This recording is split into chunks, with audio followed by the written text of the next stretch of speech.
Hello students.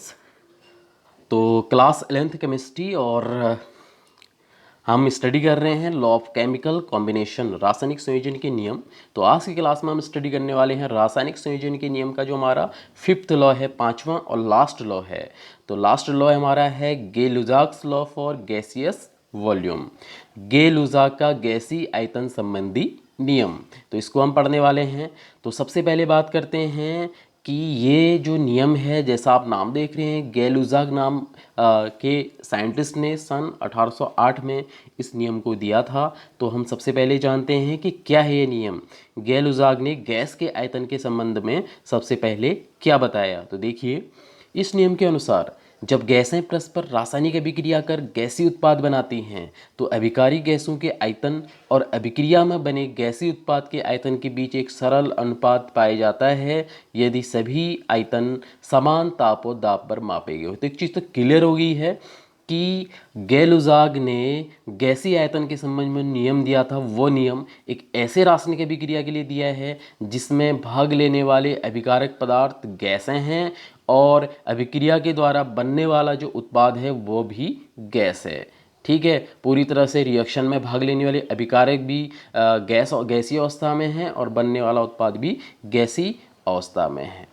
ठीक है, तो बनने अभिक्रिया में भाग लेने वाले अभिकारक जो गैसें हैं उनका आयतन और अभिक्रिया के बाद जो गैसीय उत्पाद बना उसके आयतन के बीच एक सरल अनुपात पाया जाता है, ऐसा कहना है गे-लुसाक का। लेकिन एक कंडीशन है, यदि सभी आयतन समान ताप और दाब पर मापे गए हो। यदि समान ताप और दाब पर आप अभिकारी गैसों का आयतन और गैसीय उत्पाद के आयतन को अगर मापते हैं तब आपको ऐसा देखने को मिलेगा कि जो अभिकारी गैसों का आयतन है वो गैसीय उत्पाद के आयतन के बीच में एक सरल अनुपात पाया जाता है। तो इस नियम को बहुत अच्छे तरीके से हम समझेंगे। अभी तो हम केवल ये बात कर रहे हैं कि गे-लुसाक ने कहा क्या था। इस नियम को बहुत अच्छे से हम समझ पाएँ इसके लिए हमें जाना होगा गे-लुसाक के एक एक्सपेरिमेंट की ओर कि गे-लुसाक ने किस एक्सपेरिमेंट के बेस पे ये कहा था कि किसी अभिक्रिया में अभिकारी गैस और बनने वाले गैसीय उत्पाद के आयतन के बीच एक सरल अनुपात पाया जाता है। उस एक्सपेरिमेंट की ओर फोकस करते हैं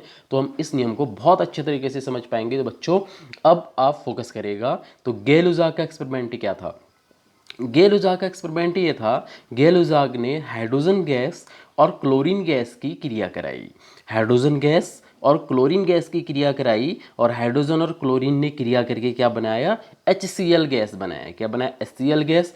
तो यहाँ पर जो अभिकारक हाइड्रोजन है गैस अवस्था में है, क्लोरीन गैस अवस्था में है। हाइड्रोजन क्लोरीन आपस में क्रिया करके जो उत्पाद बना रहे HCl वो भी किस अवस्था में है, गैस अवस्था में। तो क्या पाया गे-लुसाक ने इस प्रयोग को करने के बाद, क्या पाया गे-लुसाक ने ये देखा कि यदि हाइड्रोजन गैस का एक आयतन लेते हैं और क्लोरीन गैस का भी एक आयतन लेते हैं और दोनों के बीच में हाइड्रोजन के एक आयतन क्लोरीन के एक आयतन के बीच में हाइड्रोजन गैस का एक वॉल्यूम क्लोरीन गैस का भी एक वॉल्यूम लेते हैं और दोनों के बीच में क्रिया कराते हैं तो जो उत्पाद बनता है, जो HCl गैस बनती है, वो कितनी बनती है, 2 आयतन बनती है, यानी 2 वॉल्यूम बनती है। ठीक है, अब बहुत से बच्चे कंफ्यूज हो रहे होंगे कि सर ये एक आयतन का मतलब क्या है। एक आयतन हाइड्रोजन, एक आयतन क्लोरीन, 2 आयतन HCl। तो बच्चों इसमें कंफ्यूज आप मत होइएगा। देखिए, एक आयतन का मतलब ये है एक इकाई है। एक आयतन का मतलब 1 मिलीलीटर भी हो सकता है। यदि एक आयतन का मतलब 1 मिलीलीटर है तो होगा क्या, 1 मिलीलीटर हाइड्रोजन 1 मिलीलीटर क्लोरीन आपस में क्रिया करके 2 मिलीलीटर क्या बना रहे हैं, HCl बना रहे हैं। यदि आयतन आपका लीटर में है तो हम क्या कहेंगे, 1 लीटर हाइड्रोजन और 1 लीटर क्लोरीन गैस आपस में क्रिया करके क्या बना रहे हैं, 2 लीटर HCl गैस को बना रहे हैं। ठीक है, या फिर आपके पास अगर हाइड्रोजन 50 ml है और क्लोरीन कितना है, 50 ml है, तो HCl कितना बड़ा, दुगना बन रहा है ना, हाइड्रोजन और क्लोरीन का ठीक दुगना। अगर 50 ml आपका हाइड्रोजन है, 50 ml आपका क्लोरीन है, तो HCl कितना होगा, 50 का दुगना कितना, 100 ml होगा।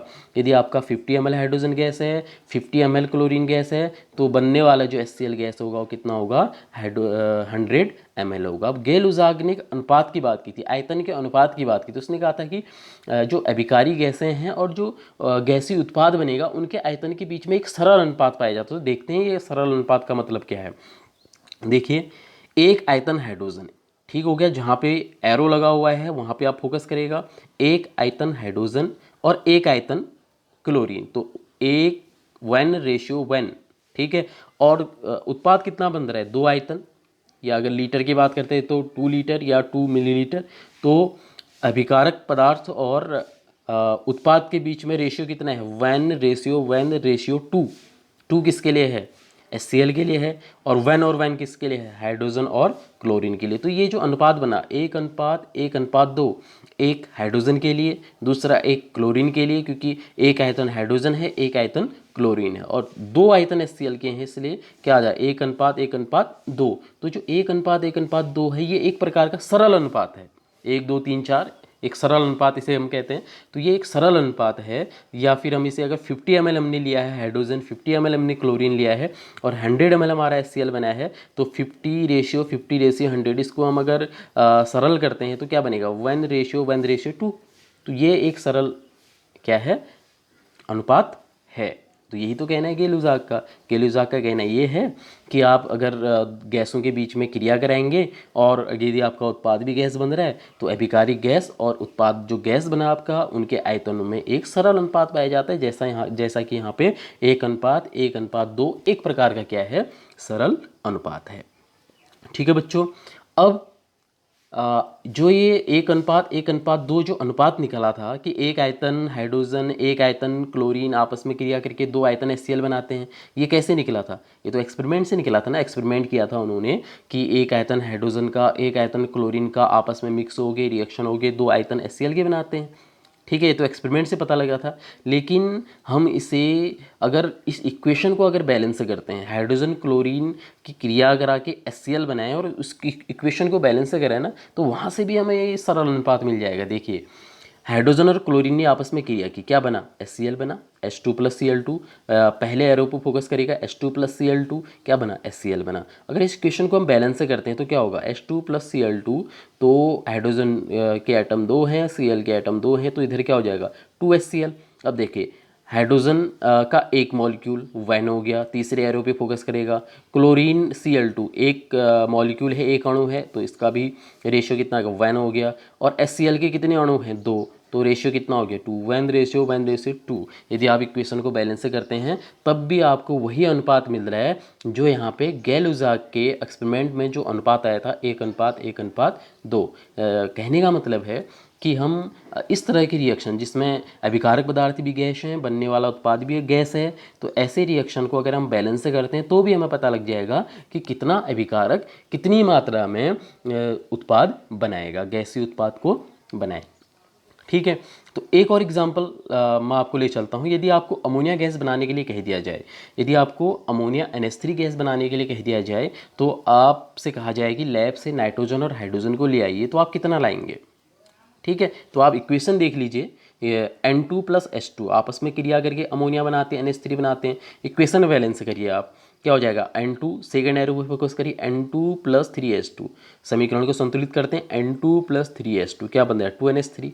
यानी अमोनिया के 2 मॉलिक्यूल अगर आपको बनाने हैं, ठीक है, अमोनिया के 2 मॉलिक्यूल अगर आपको बनाने हैं, या 2 लीटर अमोनिया आपको बनानी है, या 2 मिलीलीटर अमोनिया आपको बनानी है, तो क्या करना पड़ेगा, एक आयतन N2 चाहिए आपको और 3 आयतन H2 के चाहिए। यानी 2 लीटर अमोनिया आपको बनानी है तो 1 लीटर N2 चाहिए और 3 लीटर H2 चाहिए। या 2 मिलीलीटर अमोनिया आपको बनानी है तो 1 मिलीलीटर नाइट्रोजन गैस आपको चाहिए, 3 मिलीलीटर आपको क्या चाहिए, हाइड्रोजन गैस चाहिए। और इनके बीच में अनुपात क्या बनेगा, N2 1, H2 का 3 और NH3 का 2, 1:3:2। ये एक प्रकार का सरल अनुपात है। तो आप इक्वेशन को बैलेंस से करिए, बैलेंस करने के बाद भी आपको पता लग जाएगा कि इतनी मात्रा में उत्पाद को बनाने के लिए कितनी मात्रा में है गैसों की आवश्यकता पड़ सकती है।